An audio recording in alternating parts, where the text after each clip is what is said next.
L'homme d'affaires Pierre-Carl Péladeau a rencontré cet après-midi le ministre des Transports François Bonnardel. On parle de l'avenir de Théo Taxi.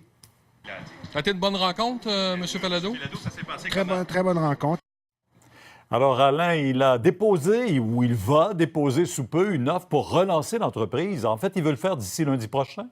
D'ici le 4 mars, parce que c'est la date limite pour déposer un appel d'offres. Et il faut le répéter, Pierre-Carl Péladeau le fait à titre personnel. Il faut se rappeler, il a été président du conseil d'administration d'Hydro-Québec et très porté vers l'électrification des transports. Mais on a compris dans sa démarche qu'en plus d'opérer les taxis électriques à Montréal, ce qu'il veut, c'est Théo Technologies, cette plateforme qui permet, entre autres, de régler l'application et de faire fonctionner les taxis. Ça, il dit, au Québec, on pourrait le développer et l'exporter à l'étranger, le vendre à l'étranger. Ce serait une opportunité d'affaires pour M. Péladeau qui dit que le gouvernement libéral n'a pas bien fonctionné dans le domaine du taxi en y allant par projet pilote. Écoutez-le.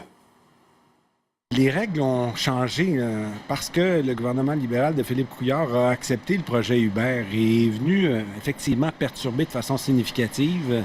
J'étais ici en face et je sais très bien ce dont il s'agit.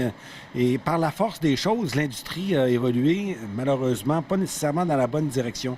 Il y a longtemps que l'industrie demande que ce soit uniforme comme réglementation. Est-ce que c'est ce que le gouvernement veut faire et entend faire? Oui, et d'ailleurs, le ministre des Transports a déclaré ses intentions en Chambre pas plus tard que la semaine passée.